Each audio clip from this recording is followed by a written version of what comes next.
Hi everyone. This is Almost Cancelled. Today we're going to talk about Game of Thrones season 7 episode 1, Dragonstone. I'm Matt, the King Beyond the Wall, and with me as always is the Ginger Raven, Connor.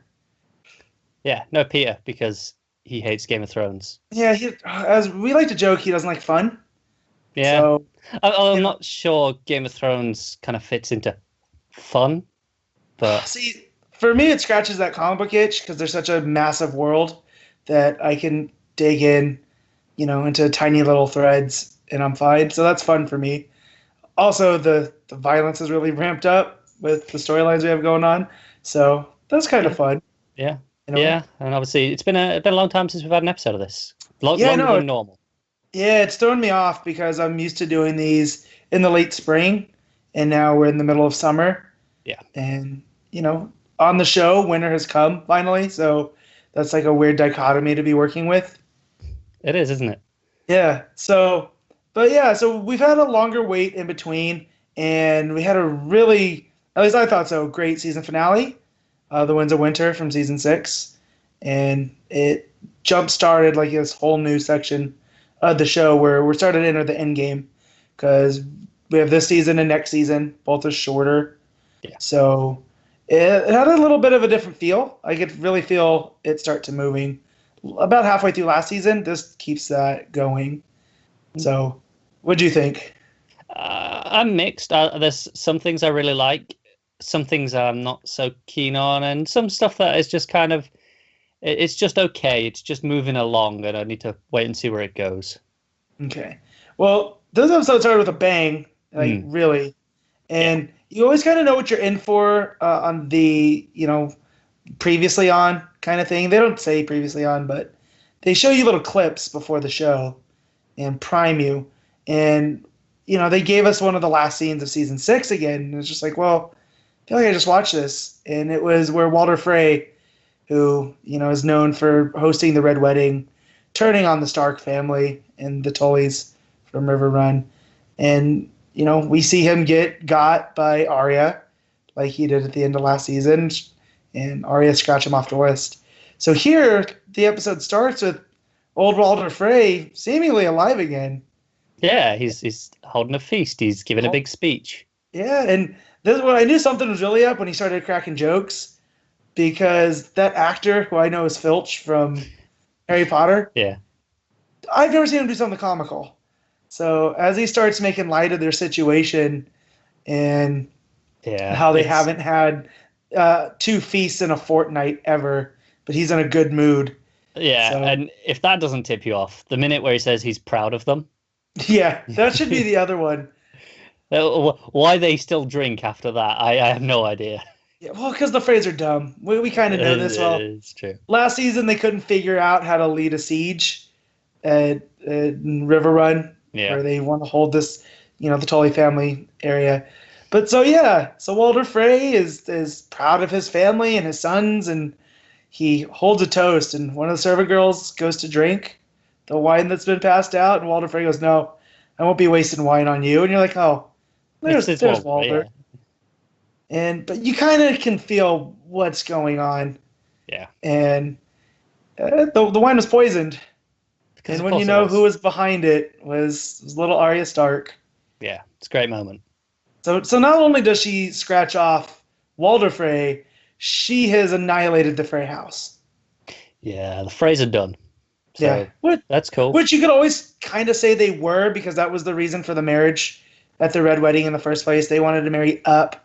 The only reason they kind of have any importance is because they hold these bridges, and it's Yeah, the quick way across. So I'll be really interested to see who the twins get given to next. yeah, well, that kind of leads us into our next little story plot. I mean, I don't think we'll go in order. I think we can Yeah, that's kind fine. of we can kind of just go as the story takes us. But that led me to Cersei and Jaime's talk. Is she's having she's the queen now.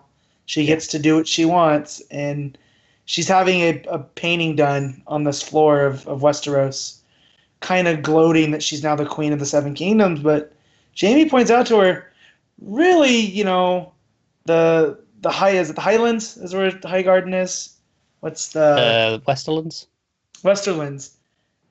the Westerlands where High Garden is and the Tyrells. She wiped out the Tyrells for all intents and purposes, except for the sassy grandma, Lady Olenna. Yeah. And she's going to cause trouble. Yeah. Well, and she's already partnered with Dorne, which is another house that she's upset just by being a Lannister, you know. And they've teamed up with Dany, and they're coming back across the sea to invade. So there's 2 kingdoms down. The North's kind of a lost cause with Jon and Sansa running things. Yeah, that's gone. And then you have the Vale, which is, allied with the North. So Jaime points out, you really have the Westerlands, the Riverlands, maybe, and the Stormlands. Yeah, the Stormlands.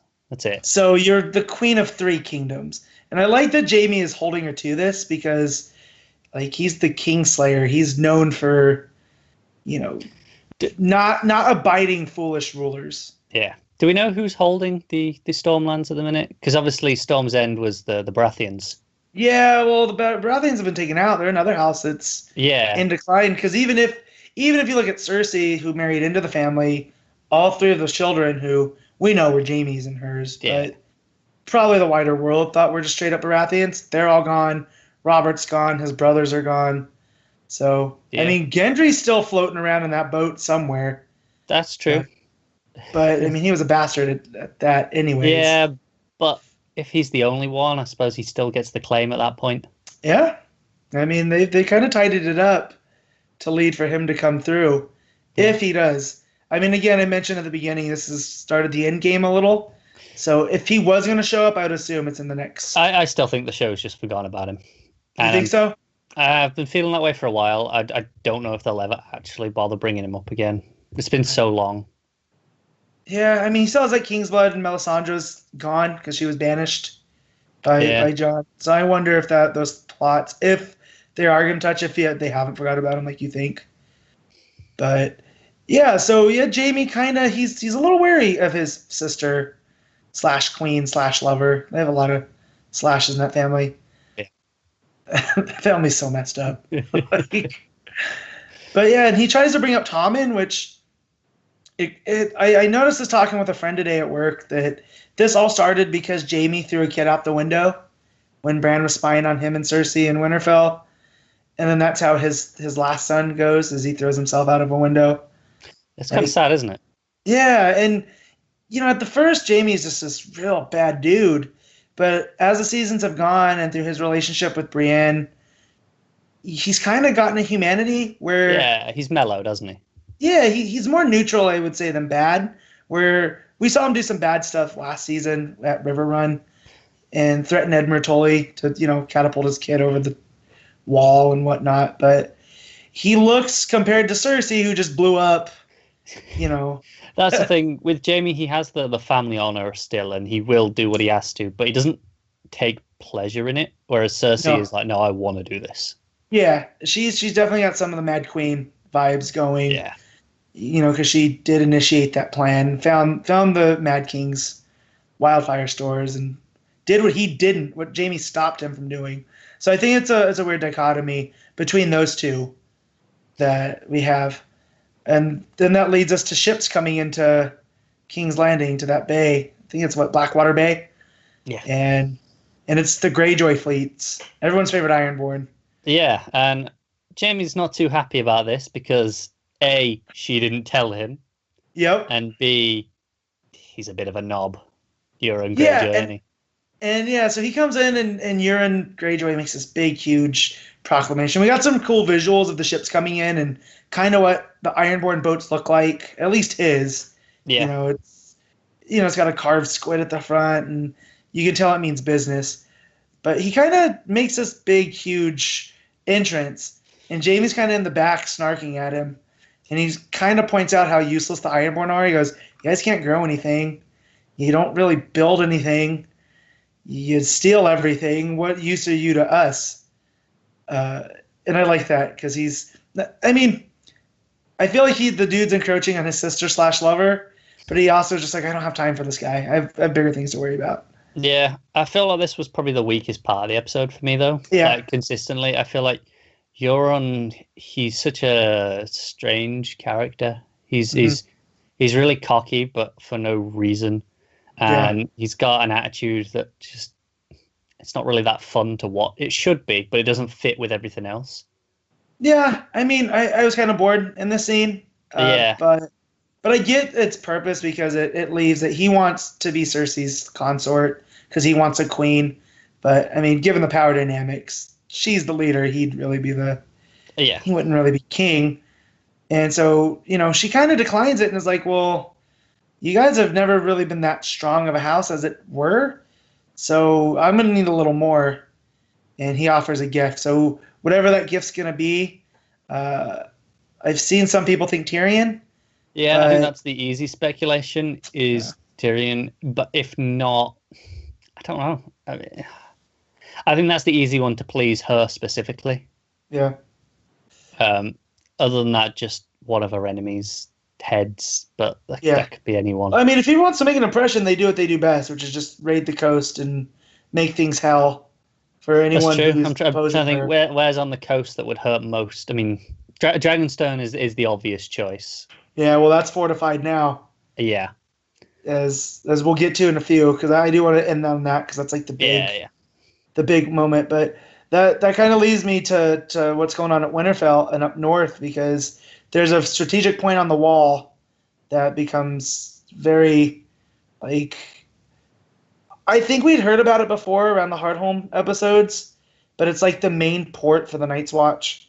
And it's where they get all their supplies. Yeah, Eastwatch. But it's taking prime importance now because it looks that's where the White Walkers are heading. Yeah, we've known about it for a long time. We've always known that that's one of the three towers and castles that are still manned. And it's kind of one of those main ports. It's the last port in the north, really. Yeah, where things go down at. And so we get a nice little meeting of the lords and ladies of the north, and Jon's holding court with Sansa at his side, and you kind of get there's a tension between the two, because based off of the King in the North last season, which by far one of my favorite moments. Yeah. Just to see, basically it's the bastard that could in the right ways, where it set up Jon as the complete opposite of Ramsay.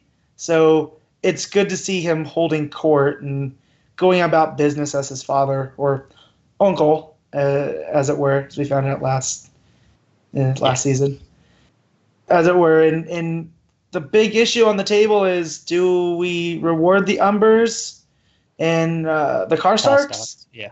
Even though they rebelled against us, because Jon's not comfortable with passing the sins of the father to the children. And I thought it was a really good scene to drive like an actual. It makes sense if there's tension between these two based off of this, and not little fingers, conspiring. Yeah, I'm a little bit confused at this though, because Sansa calls him out and going, "Oh, that wasn't very smart," but why wasn't it? Because the whole thing, he's just the Karstarks and the Umbers. We were told repeatedly are the two of the biggest families in the north. Yeah. And they're bannermen. We know they're two of the most influential families. So he can throw them away and give the houses to someone else, which is exactly what we've seen Joffrey, Cersei, do the entire show. Or he can be smart and go, no, let's keep them around and guarantee that they'll be loyal to us. Yeah, but that's the whole thing. They're young enough, because you see the two that come up, and it's a young lady and a very young boy. It's just swear their loyalty to Jon. But I do get where Sansa's coming from, in that seeing what she's seen is you have to watch your back, and you can't just take people on their face, because that's what Ned did. No, it's true. So, and I get where it's coming from, and I did appreciate the fact that those two, granted, arguing in front of everybody's probably not good, and needing, the Queen, Lyanna Mormont, to kind of settle things down. But she's great. Yeah. Like, just this 11-year-old girl holding court better than most, like, the big important men on the show. Yeah. And she's just this fierce warrior. And even when Jon proposes, like, everybody's going to learn to fight, because I've seen what's coming, and it's not going to care if you're an able-bodied person or not. Everyone should know. And that causes another issue with the people in the north. But, I mean, we've seen what's coming. We got a scene before this of, a blizzard filled with ice giants now. That one's new. Yeah. I'm waiting for the moment where Hodor walks out. I was Because waiting I for mean, that. there was always that line right at the start of the show. I've been rewatching bits recently Hmm. that my girlfriend just watched the whole thing in like a week, and I've kind of caught episodes here and there. But there's that line where someone says, "Oh, if he ever learned to fight, he'd be, a formidable foe." Yeah. But obviously now he died out there. But so I'm waiting for it. Yeah. So, but man, I didn't even think about that. I forgot about that line. Yeah, I don't want to see zombie Hodor. I know. No one wants to see zombie Yeah, Hodor, I but know. I Well, think that's they kind of what do. you're. By that logic, then we're definitely getting it because that's what the show does. If you don't want to see it, they're going to give it to you. I mean, that's how many. It's how all the dire wolves, but two have been killed now. So Yeah, it's a sad state there. You know, you got to save Ghost. Got to keep him. He's my favorite. But yeah, so this leads John to think that the Night's Watch has been kind of taken out by their little war that they've had with Hardhome and the defense and the little insurrection they had. So he gets Tormund, everyone's favorite ginger. You know, I'll allow it. yeah, you'll allow it. All right, good. The Ginger Raven allows it. And Tormund just kind of has that line. I guess we're the Night's Watch now, which putting Wildling on top of the wall that's meant to keep them out.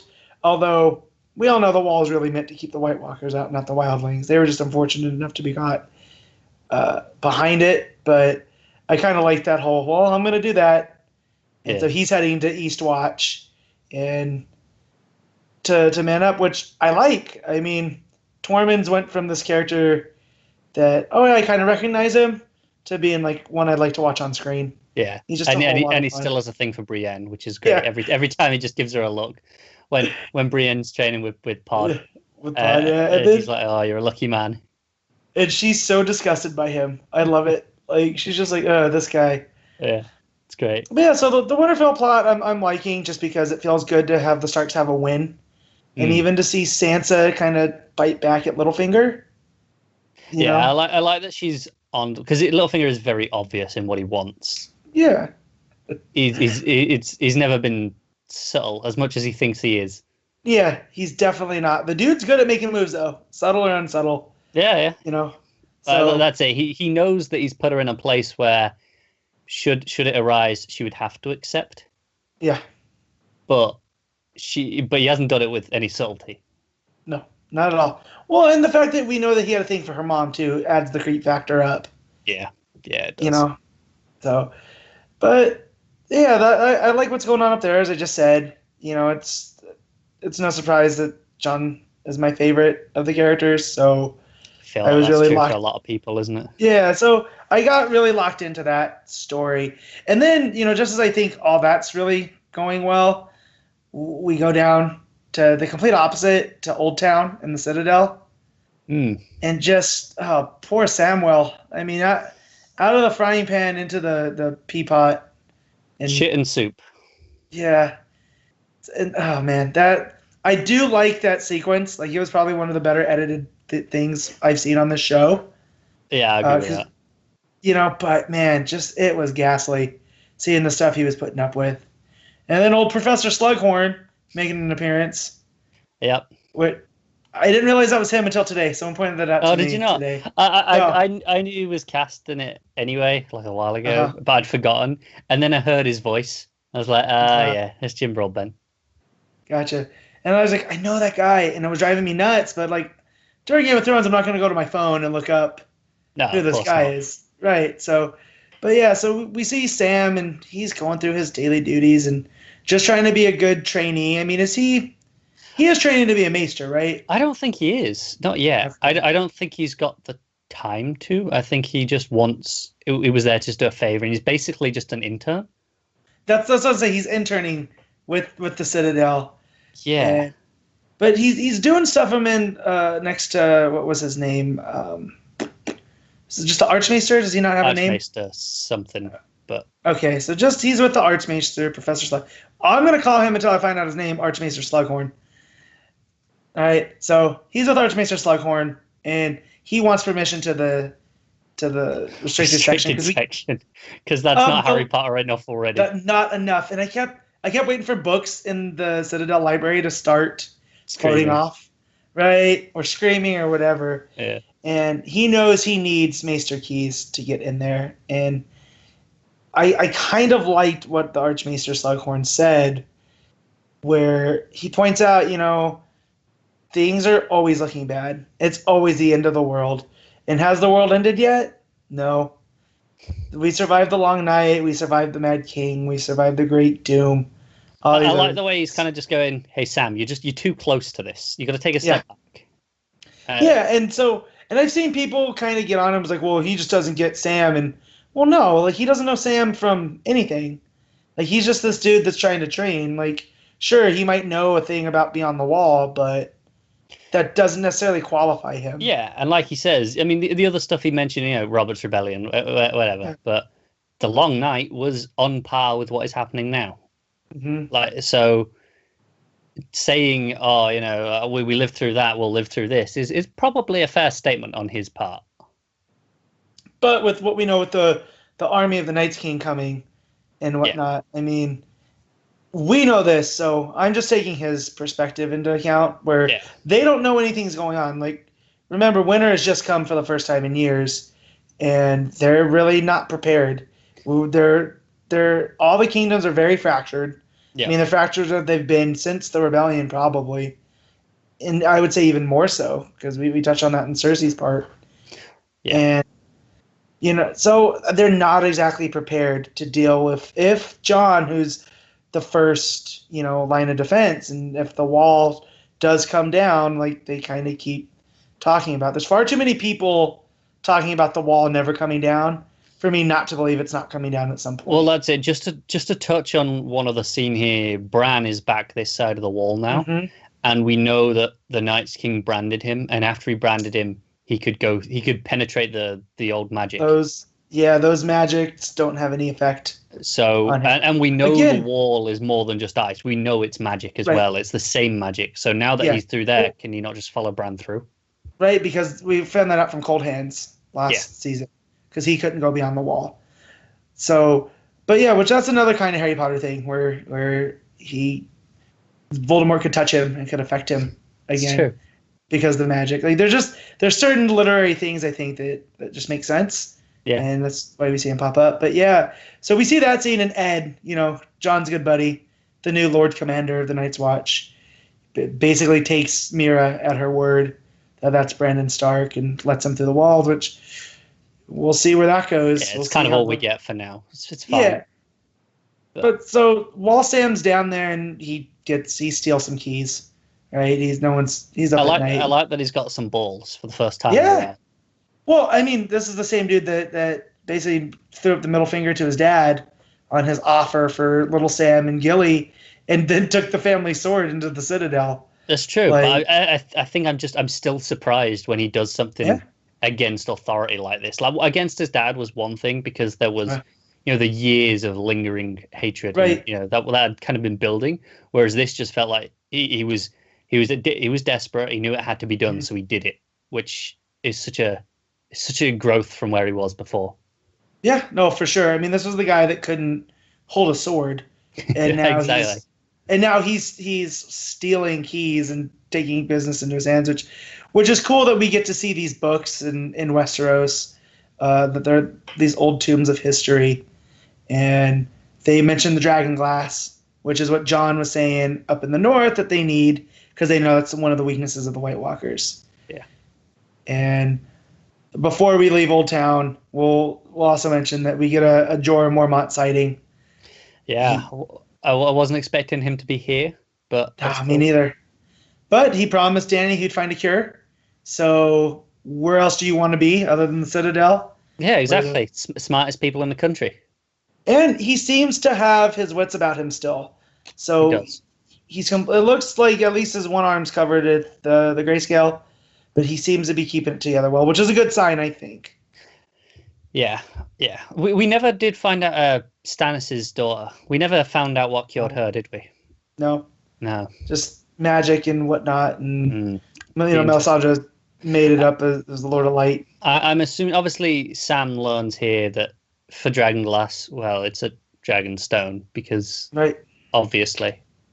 Yeah. Not gonna lie, I just assumed it was there. I assumed it had been there for a long time, and and that was another thing that I pointed out, that Stannis, as they're talking about it in Winterfell or up at the Wall, that he goes, "Oh, Dragonglass, we got tons of that in the Dragonstone." Yeah, exactly. So I don't know why this is a big reveal that they were literally told about this like 2 seasons ago.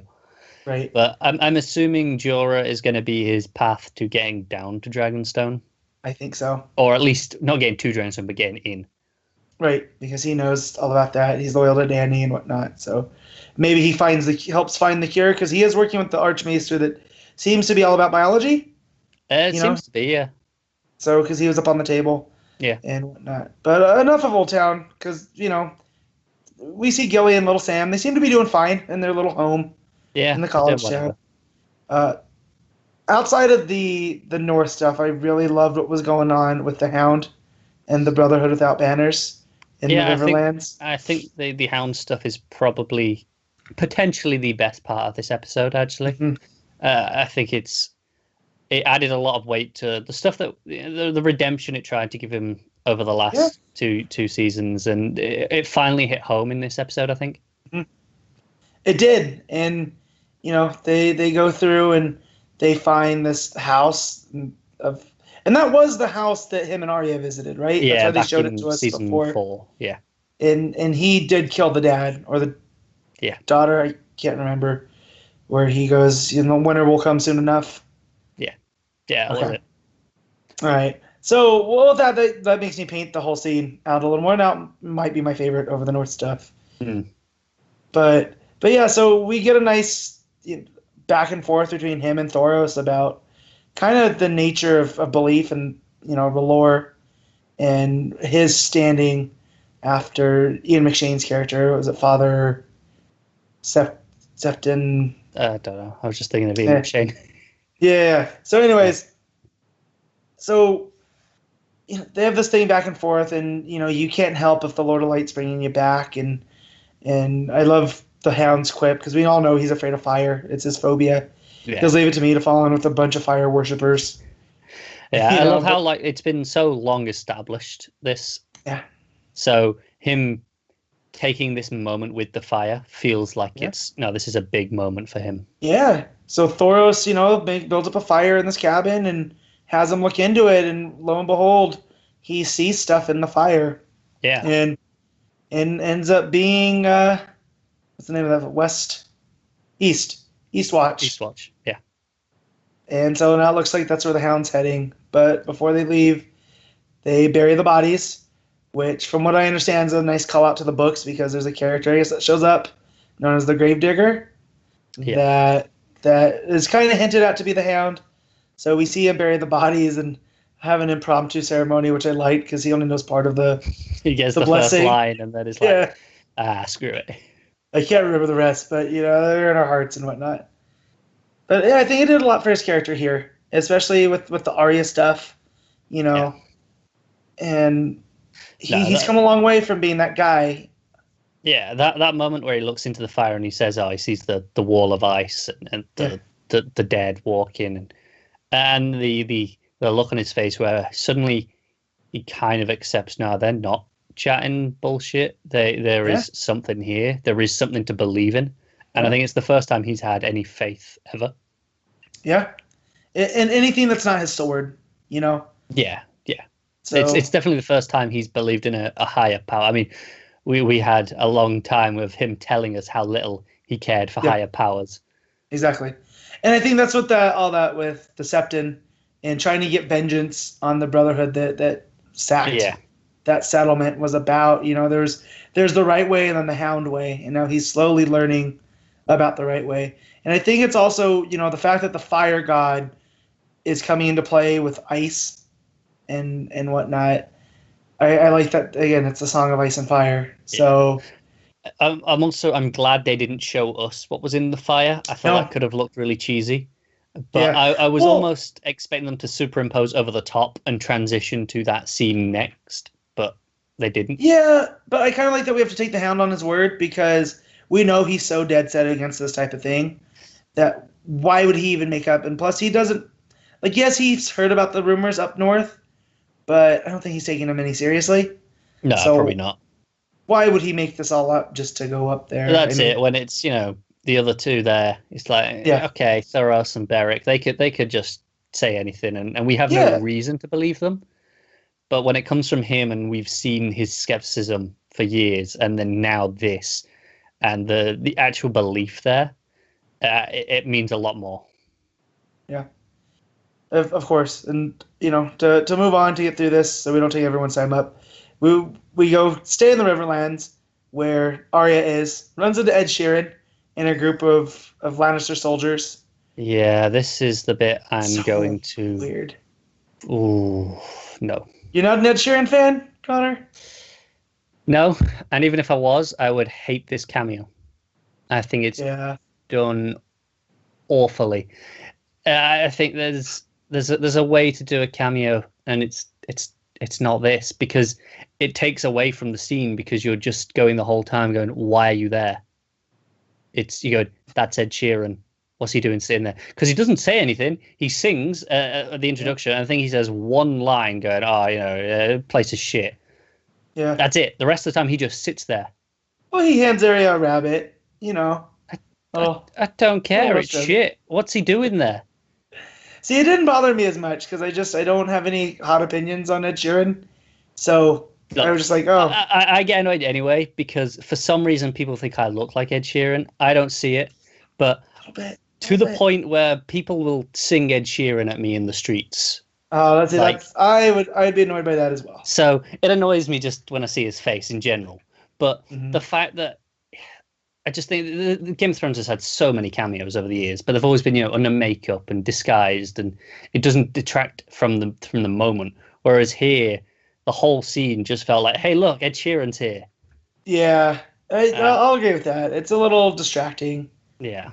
Especially because of the scene. It's kind of shows us how unhinged Arya is now, because we've seen her take off Walder Frey's face, and now she's on her way to kill the queen.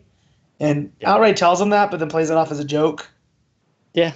But, that's it. I like some stuff in this scene. I like seeing that these soldiers are just good, normal people that have families and want to be at home.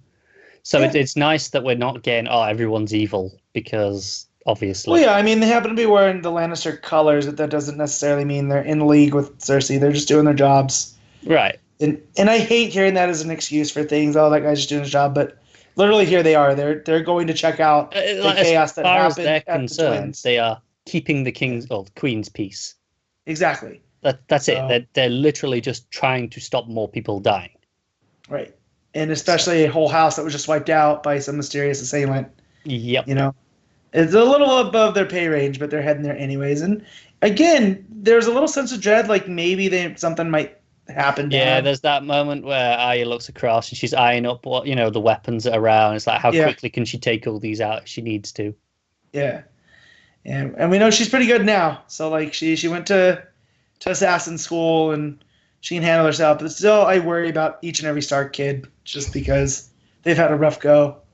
Yeah, they have. And then I'm still waiting to see how the Omen of the Wolves plays in. Yeah, what happened to the individual dogs, if you assume that the individual wolves follow the children follow the paths of their fates. Arya certainly has, Nymeria just ran off into the wild and did her own thing. Yeah, but what does that mean about Lady and Sansa? Yeah. And that's the one that doesn't line up. Who Lady died because of something Nymeria did. Right. Maybe it's a sign. I don't know. I hope not. But because we all know how I feel about Sophie Turner. That leads us to Dragonstone, where the show's episode gets its title, and we've had hints of it throughout the episode thus far. So, yeah, Dany's finally home. We see the Armada. Took a long time, but it's finally happened, and I'm glad that this was the moment that the episode ended on. I think that was important because it was like, no, this is it. It's time. And there's something fitting, even though the dragons have been gone for, however many years in this world, that they're flying around Dragonstone, which is the ancestral home of the Targaryens. It feels right. Also, I don't remember Dragonstone looking so metal. Yeah, I want to live there. I was like, has Dragonstone always looked like this? And then I actually had a quick glance. I was like, no, it has. I'm just misremembering. Yeah. Well, I think it doesn't help that it was always kind of in the dark. And in Yeah, we always saw it at those, night, didn't we? yeah, because they're always playing with the fire with Melisandre Yeah, that's and true. Stannis and them burning things.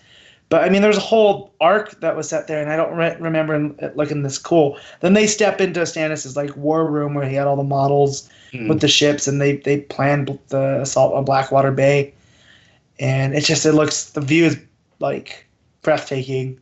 Oh, it's fantastic.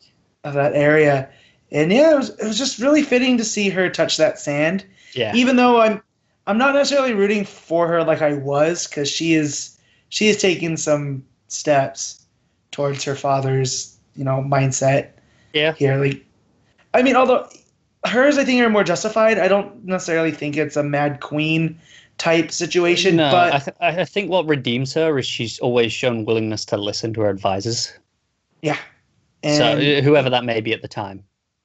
Yeah, and then for now it's Tyrion and Missandei and even Grey Worm. Like, she has a nice council around her that keeps her, and Tyrion does keep, I think, that her not grounded, because she is this queen trying to retake her lands, but he can speak to her logical side. Yeah, he does present everything logically, and I think it's very much how Tyrion's always been, where he's never had that family honor and rule everything kind of ambition, just due to, even though he wants to, he was always kind of disowned from an early age, so he has a very practical look at the world.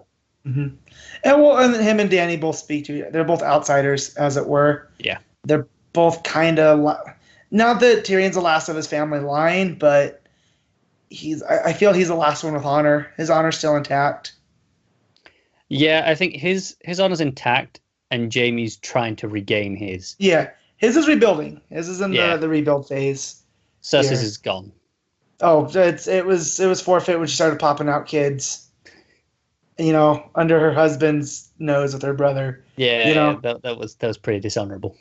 Yeah, well, because there's always the chance that one of those, without a doubt, one of those kids was taking over once Robert had passed, in whatever way that was going to be. So I'm just trying to think what else happened at Dragonstone. There was just a lot of beautiful photography of the landscape, and we had these really cool dragon carvings, almost Aztec looking.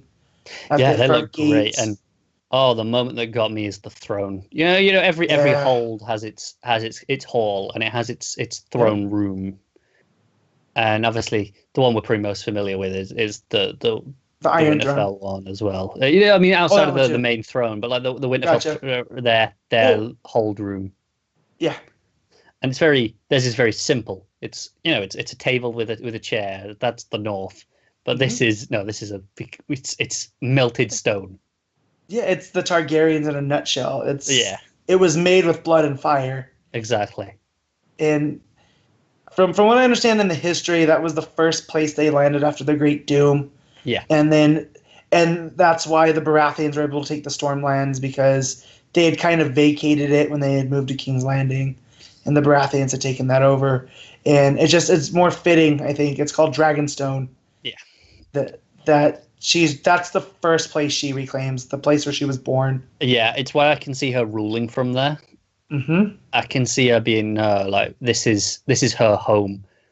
Yeah. Like you say, this is where she was born. This is much like the original Conqueror. She came to this part of the land first. This is her first touch. So Definitely. Why not rule from here? Definitely. And, she has to work out what's going on in the north. I feel like she has a lot of fire.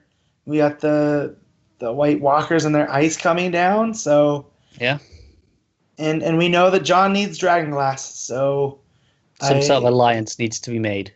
Exactly. And I feel they're setting the scene. This is where, at the beginning I said, I feel like we're setting stuff in motion. Yeah. Going forward to where this is actually going. And that, to me, that's exciting. Yeah, I agree. I think it's a bit of a strange episode. I think it's summed up by the very end, Daenerys' last words. I think it was, shall we begin? And it kind of feels like this whole episode was almost a prologue. It was kind of just a reminder of where everyone is. Mm-hmm. And because nothing that significant happened. I mean, the opening with Arya and all the deaths was... Yeah, that was the most violent that it got. That was pretty much Yeah. all the violence. Nothing else significant happened in that sense. So I feel like her saying this, that shall we begin at the end there, is like going, okay, now we can begin the rest of the story. Well, yeah, because they already kind of have Cersei surrounded with the allies that they have. So it doesn't seem like it's going to take much. Plus, I think Cersei's days are not long left in the world with the way Jaime was looking at her. So yeah, that's going to be a big moment. Yeah, and so that's us on Dragonstone, Season 7, Episode 1, Game of Thrones. Yeah, you can check us out on Twitter at mild_fuzz. Yep. And then there's Connor at ConnorRyan94, and I'm at MadofSteel57. We also have a Patreon. We do. So if you like what you see here, you can, visit that. There's all sorts of things. Links in the description. Yeah, all that stuff's down there. So I think that's it for us here. And I guess I can end us with the only, is it Valerian? Hi, Valerian, I know. And Valar Morghulis. Close enough.